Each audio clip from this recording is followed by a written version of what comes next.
Dans la vie de Florence Delay, il y a entre autres le cinéma, Bresson, Marker, Santiago, Jaco, Deville, le théâtre, Jean Vilar, George Wilson, l'écriture, la traduction et depuis 2000, l'Académie française, autrement dite la Compagnie, où elle occupe le 10e fauteuil. Depuis Minuit sur les jeux, son premier roman paru en 1973 chez Gallimard, elle n'a cessé de publier, alternant romans et essais, à compter de la parution de Petites formes en prose après Edison en 1987, mais le tout en forme singulière et de caractère rigoureusement moderne. Elle a obtenu le prix féminin en 1983 pour Riche et légère, le prix François Mauriac en 1990 pour Et Ximendi, le prix féminin en 83, non je reviens en arrière, Grand Prix du roman de la ville de Paris en 99 et le prix de l'essai de l'Académie française pour Di Nerval. Traductrice de l'espagnol, citons Bergamin, Ramón Gómez de la Serna, Calderón de la Barca, Lope de Vega, je parle très mal espagnol, pardonnez-moi, entrée pour ces derniers et dans sa traduction au répertoire de la Comédie Française. Elle a aussi composé avec Jacques Roubaud un cycle de 10 pièces, Graal Théâtre. Enfin, elle a été de cette aventure littéraire exceptionnelle, conduite par Frédéric Boyer, d'une nouvelle traduction de la Bible par des écrivains. Nous sommes très heureux et honorés qu'elle introduise cette 12e édition des Enjeux. Son dernier roman, Haute Couture, paru l'année dernière chez Gallimard, nous ouvre les portes d'un défilé décalé, déhanché, dans lequel les saintes d'Urbaran l'ont reconduite à sa mère, à leur vie, à sa vie. Ainsi, Z/S, Zurbaran/Sainte, est-il devenu haute couture, et c'est ainsi qu'art et littérature se mêlent en œuvres tout originales, en langue inventive et d'une modernité sans pli, forme de la jubilation pour les lecteurs que nous sommes. On n'écrit pas sur la peinture, dit Jean-Christophe Bailly, dans le livre Saisir, qui est paru l'année dernière au Seuil, quand il évoque Thomas Jones. C'est exactement ce que fait Françoise Delay. Elle n'écrit pas sur la peinture. Au passage, notez que le titre qui tournait en sa tête avant de devenir l'œuvre achevée, Haute Couture, a beaucoup à voir avec un classement, mais comme souvent avec Florence Delay, un classement à l'envers, un déraisonnement original et fantasque, comme pour jouer Z/S, pour remettre de l'ordre contre la culture de la lettre et certaines injonctions lettrées. Et je pense qu'ainsi, déjouant l'ordre alphabétique, elle retrouve assurément son ami Bergamin, celui notamment de la décadence de l'analphabétisme, publié dans sa traduction en 1988 à La Délirante, un ordre explosif, résolument neuf. La parole est à Florence Delay pour Accord. N'étant pas théoricienne, je vais vous raconter des histoires. La première concerne un écrivain qui m'est très cher, Gertrude Stein. Quand Gertrude Stein arrive à Paris, elle a 32 ans, elle n'a rien écrit, sauf un petit texte qui s'appelle CQFD. Et elle décide de traduire un écrivain qu'elle admire, Flaubert, et de traduire les 3 contes de Flaubert, un Kersin, Saint-Julien l'Hospitalier, non, le deuxième c'est quoi? Hérodiade, voilà, et le troisième c'est voilà. Et voilà que, avec son frère Léo, elle acquiert chez Vollard un tableau de Cézanne. Sans doute la dame à l'éventail, qui est la portrait de Madame Cézanne. Et il est placé devant elle, sur le mur de son bureau. Elle commence à traduire. Elle regarde le tableau. Elle traduit, elle regarde le tableau. Elle se remet à féliciter, à un cœur simple, elle regarde le tableau. Et c'est radical, elle cesse de traduire et se met à écrire. C'est ce que j'appelle l'effet Cézanne. Il lui est impossible de continuer à traduire un texte qui pourtant ressemble à un tableau de Cézanne. Non, elle va essayer, elle va se lancer. Et nous savons cela par bien des documents, d'abord dans l'autobiographie d'Alistoclas, dans son interview transatlantique à la fin de sa vie. Alice Toklas, sa compagne, dit dans son autobiographie « Cet achat eut de l'importance parce que Gertrude Stein ne cessa de regarder le tableau tandis qu'elle écrivait « Three Lives ». 3 contes deviendra 3 vies. Elle a développé cet effet Cézanne dans un texte très intéressant qui s'appelle « La composition comme explication » en 1926. Je la cite. « Avant cette époque, la composition consistait en une idée centrale par rapport à laquelle tout autre élément était un accompagnement ou une adjonction, mais n'était pas une fin en soi. Et Cézanne émit cette idée que dans la composition, une chose est aussi importante qu'une autre chose. Chaque partie est aussi importante que le tout, et cela m'impressionnait vivement et m'impressionnait tant que je commençais à écrire 3 vies, influencée par cette idée de la composition. Qu'est-ce qu'elle aime dans les tableaux de Cézanne? Je la cite. « Le paysage ressemblait à un paysage. C'est-à-dire que ce qui est jaune dans un paysage semblait jaune dans le tableau. Il n'y avait aucune raison pour qu'il en soit ainsi, mais c'était ainsi. Et encore, c'était des pommes et des chaises et des paysages et des gens. Ils étaient si entièrement ces choses qu'ils n'étaient pas une peinture à l'huile. Et pourtant, c'est justement ce qu'étaient les Cézannes. C'était une peinture à l'huile. Elles étaient si totalement des peintures à l'huile que tout y était dans ces peintures, terminées ou non. »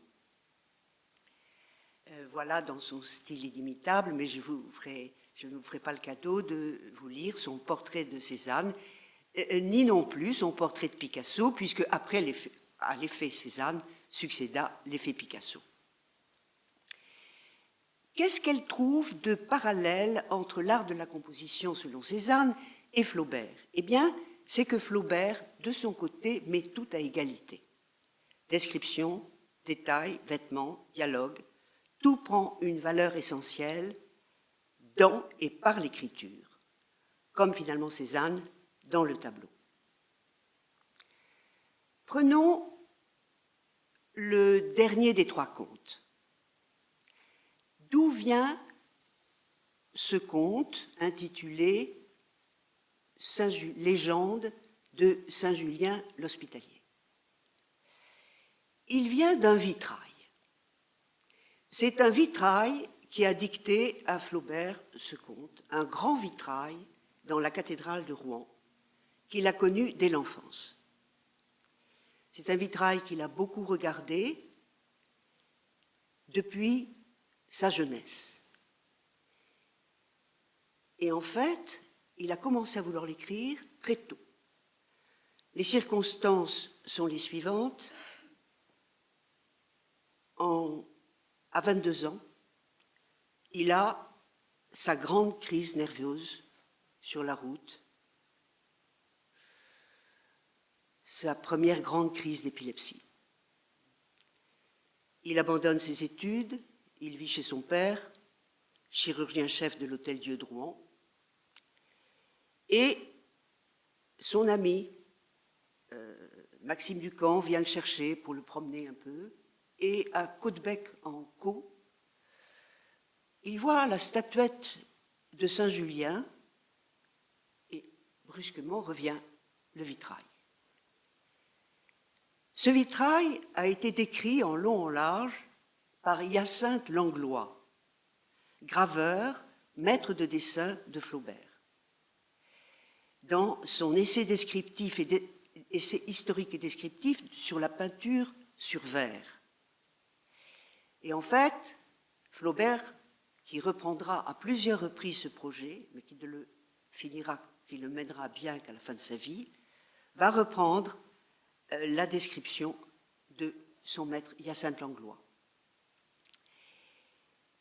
Il reviendra à ce conte après Madame Bovary, après la tentation de Saint-Antoine, après le procès de Madame Bovary, après une nouvelle rédaction de Saint-Antoine, après tous ces désastres financiers, presque à la fin de sa vie. Et c'est la dernière phrase de ce grand conte. Et voilà l'histoire de Saint-Julien l'Hospitalier, telle à peu près qu'on la trouve sur un vitrail d'église dans mon pays. J'aimerais vous raconter maintenant une autre histoire qui est l'inverse ou l'envers. Comment un tableau disparu peut-il être copié? Un tableau que personne n'a vu. Alors ça, c'est le miracle de la littérature. Au Musée des Offices, à Florence, il y a un tableau de Botticelli qui s'appelle « La calomnie d'Apelle ». Je ne savais pas qui était cet Apelle, avant de me renseigner, d'apprendre que c'était le plus grand peintre de l'Antiquité grecque et le seul peintre admis par Alexandre. Ce tableau était, selon les anciens, les grands papoteurs de l'Antiquité, le plus beau du monde. Athénée le dit, Pline l'Ancien reprend, et le tableau est décrit, d'après d'autres textes, par Lucien de Samosate, 2 siècles après Jésus-Christ, et c'est cette description qui va dicter à Botticelli la composition de son tableau. Vous savez que toute la peinture grecque a disparu. Il ne reste rien de la grande peinture grecque, sauf, comme dit Georges Didier Huberman, un écheveau de texte. Et c'est à partir de cet écheveau de texte qu'on a pu ressusciter cette grande peinture grecque. Alors, sur Apelle, il y a une foule d'anecdotes, alors qu'on ne sait rien d'Homère, mais Apelle, on pourrait vraiment écrire la vie d'Apelle. D'ailleurs, ça a dû être fait. Une foule d'anecdotes. Un précepte sien est devenu célèbre sous sa forme latine « nulla dies sine linea », aucun jour sans une ligne. Alors, évidemment, les écrivains se sont appropriés cet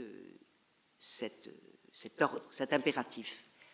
Or, je crois qu'il ne s'agit pas du tout d'une ligne d'écrivain, mais d'une ligne de peintre, à cause de l'anecdote suivante. Apelle, ayant débarqué à Rhodes, voulut connaître les œuvres du plus grand peintre de son époque, qui s'appelait Protogène. Il se rend chez lui, il n'est pas là, la servante lui demande son nom, et le voici, dit Apelle, et trace sur une planche de grande dimension posée sur un chevalet une ligne. Voici mon nom, dit Apelle, et il s'en va. Protogène revient. Il voit cette ligne. Il dit Apelle est venu. Et il doit ressortir, mais il veut lui laisser un message. Il coupe la ligne par une ligne encore plus fine. Il sort, Apelle revient, et Apelle rougit d'être ainsi surpassé parce que la ligne était impossible, on ne pouvait pas faire ligne plus fine. Bref, les anecdotes sont très nombreuses et merveilleuses. On pense aussi que c'est parce que Alexandre eut un très beau geste. Quand Apelle peignait sa maîtresse, Campaspe, il vit qu'Apelle la désirait. Et d'un geste extraordinairement généreux, il donna Campaspe à Apelle, et on dit que la façon dont Campaspe quitta ses vêtements inspira la Vénus Anadyomène, qui vient aussi, autre tableau de Botticelli célèbre, qui vient aussi d'une description de tableau d'Apelle. En apprenant que Apelle signait ses tableaux à l'imparfait, Durer abandonna le passé simple. Et Ingres se mit à signer ses tableaux à l'imparfait. Ingres peignait Pilgevat. Bon. Primatis, le gentil Primatis, à Fontainebleau, a peint toute la vie d'Apelle. à partir de tout cela. Mais les tableaux du primatis ont tous disparu. Seulement, des graveurs les avaient gravés. Donc, il nous restait les gravures, et ainsi de suite. Les tableaux disparus, restent les gravures, et on en vient au précepte cité par Dominique Viard, ut pictura poésie. Ce précepte d'Horace, qui vient d'Horace, est évidemment clé pour nos journées. Ce ut donne le là d'une certaine façon. C'est la formulation la plus célèbre de la mimésis, et elle nous fait penser au reflet extraordinaire du mot comme, dont André Breton disait le mot le plus exaltant dont nous disposions, qu'on le dise ou qu'on le taise, soit la métaphore. Le trafic du tableau au poème, du poème au tableau, le trafic est incessant. Le peintre Polygnote, 5e siècle avant Jésus-Christ, toujours selon les mêmes on-dit de ces grands papoteurs inestimables, exécuta le premier la barque de Caron. Dans sa barque, le nocher Caron, moyennant une obole, fait passer aux âmes des morts les fleuves des enfers. Virgile et puis Dante le peindront en vers, jusqu'à ce que Delacroix, peignant la barque de Dante, confonde les deux thèmes. Ce tableau a été copié maintes fois au Louvre. J'en avais vu les copies au moment d'une très grande exposition du Louvre, je ne me rappelais plus, au siècle dernier, qui s'appelait « Copier-créer ». Et il y avait le tableau de Delacroix, et puis deux copieurs, l'un s'appelait Manet, l'autre Cézanne. C'était le même tableau et déjà la maniera, montrait ce qu'allait être l'œuvre de l'un et de l'autre. Prenons un autre exemple. J'en ai ouvert une, je crois, oui. L'effet Watteau.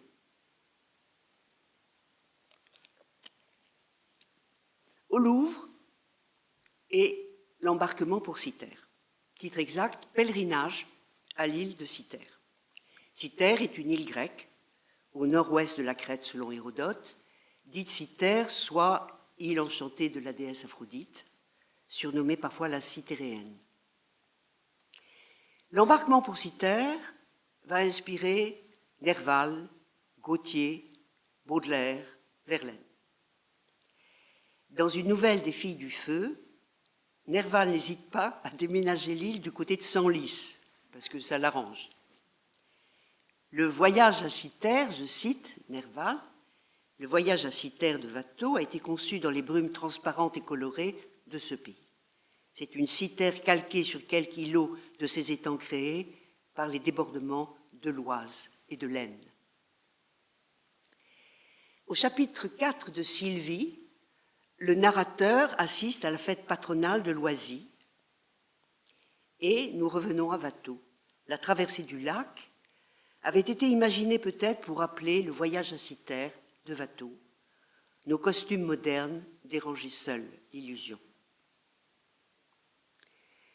Baudelaire écrit un voyage à Cythère, je cite, « Eldorado fatal de tous les vieux garçons », et célèbre Watteau dans son poème Les Phares. Et Théophile Gautier, aussi grand critique d'art que romancier, dans son poème Watteau, je regardais bien longtemps par la grille, c'était un parc dans le goût de Watteau, ormes fluets, ifs noirs, vertes charmilles, sentiers peignés et tirés au cordeau. Je m'en allais l'âme triste et ravie, en regardant, j'avais compris cela, que j'étais près du rêve de ma vie, que mon bonheur était enfermé là. Notons un autre trajet qui est l'importance de tous les personnages de la Commedia dell'arte dans l'œuvre de Watteau. Pierrot, Colombine, Harlequin. Dans le fameux tableau du Gilles Pierrot, on retrouve Pierrot, le docteur sur son âne, Colombine, le Mézetin, qui est une variante d'Arlequin, en habit rouge, et un quatrième personnage au chapeau tailladé en crête de coq que je n'arrive pas à identifier. Donc les personnages de Watteau sont entrés, de la Commedia dell'arte, sont entrés dans la peinture de Watteau et de Rechef dans les poèmes de Verlaine. Surtout les Fêtes galantes, où le nom de Watteau résonne en sourdine, inscrit en clair pourtant dans Clair de lune, au calme clair de lune de Watteau, qui fait rêver les oiseaux dans les arbres et sangloter d'extase les jets d'eau, les grands jets d'eau sveltes parmi les arbres. Faisons maintenant, reconduit à la musique par Verlaine, faisons un détour par la musique. Il est un musicien qui a donné beaucoup de titres aux poètes et à la poésie en général. C'est François Couperin le Grand. L'embarquement à Cythère est le prologue du concert dans le goût théâtral de François Couperin, qui est le 8e concert des goûts réunis. Debussy jugeait que François Couperin était le plus poète de nos clavecinistes. Je cite Debussy, dont la tendre mélancolie semble adorable écho venu du fond mystérieux des paysages où s'attristent les personnages de Watteau. Nous trouvons aussi un carillon de Cythère dans pièce 7 pour les musiciens, pièce 7 du 14e ordre dans le 3e livre publié en 1722. Dans le carillon de Cythère, Watteau vient de mourir.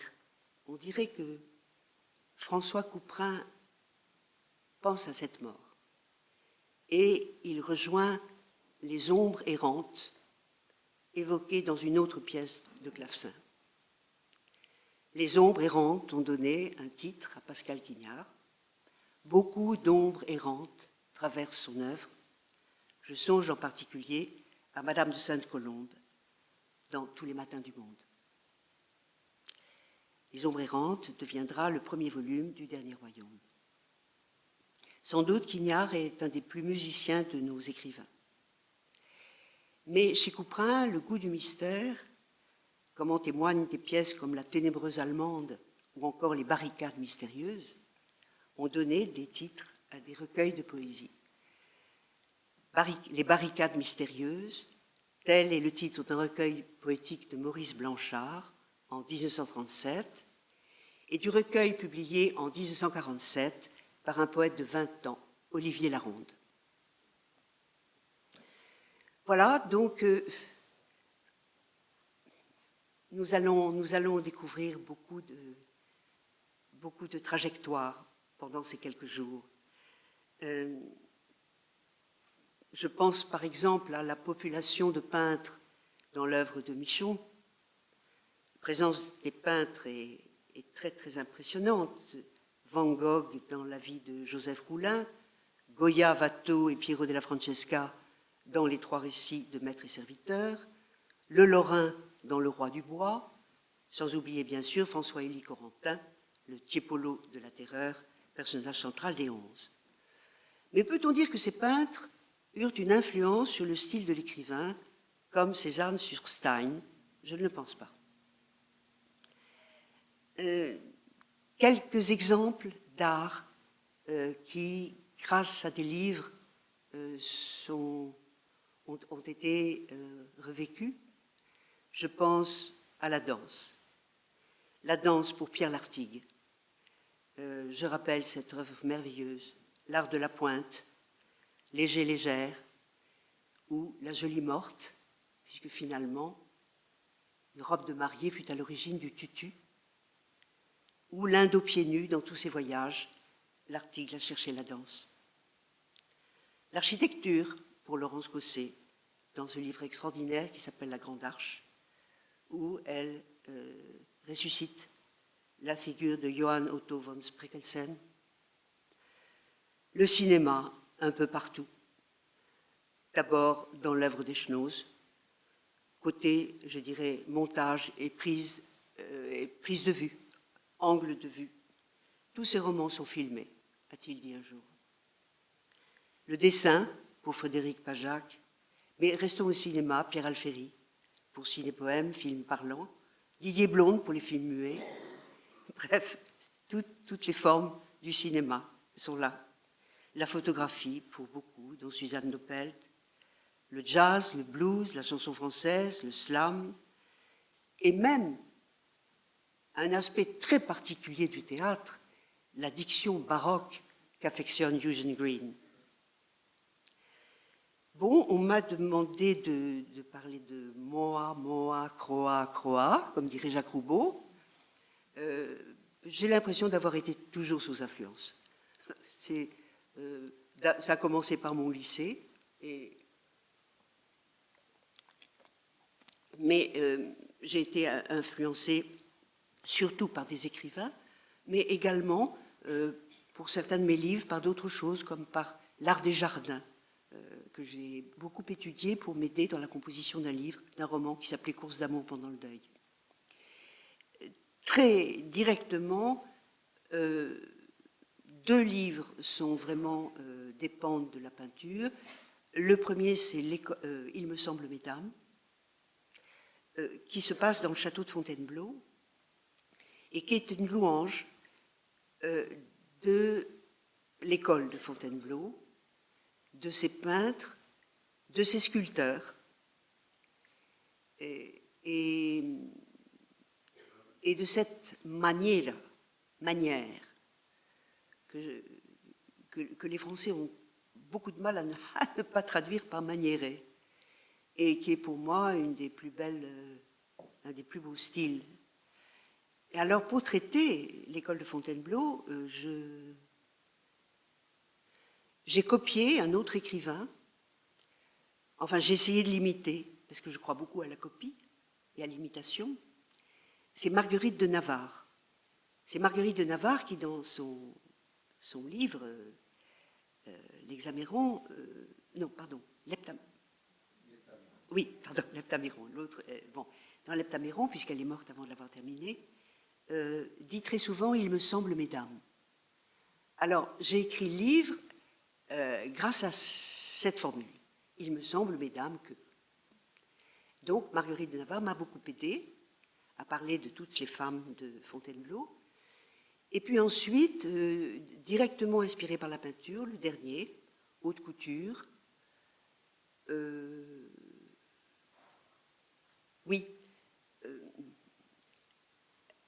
Aujourd'hui, j'ai lu dans la presse que le dernier défilé de couture de Karl Lagerfeld était inspiré par le XVIIIe siècle. Je suis curieuse mais qu'il était trop fatigué pour venir saluer. Bon, Zurbarán n'est jamais venu saluer. Zurbarán, l'idée de départ de ce livre, c'est qu'il y avait une telle différence, un tel précipice entre la façon de traiter les saints et la façon de traiter les saintes que j'y ai vu un mystère. Autant les saints de Zurbarán exposent leur misère, leur méditation, la difficulté du rapprochement avec Dieu, autant ils sont tragiques, autant les saintes sont gaies, élégantes, et considèrent les instruments de leur supplice avec une désinvolture et un désintérêt total. Alors, j'ai vu une telle prééminence des femmes sur les hommes dans ce distinguo qu'évidemment, je me suis dédiée à décrire leur robe et leur vie. Voilà quelle a été à l'origine, mais en fait, c'est pas vrai ce que je viens de dire, parce que le livre a une autre origine. Je crois que je vais en rester là.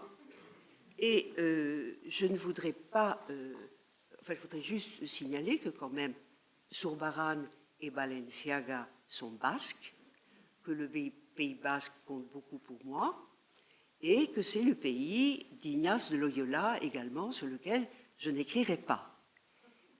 Mais n'oublions pas, parmi les arts, celui de la religion. Merci.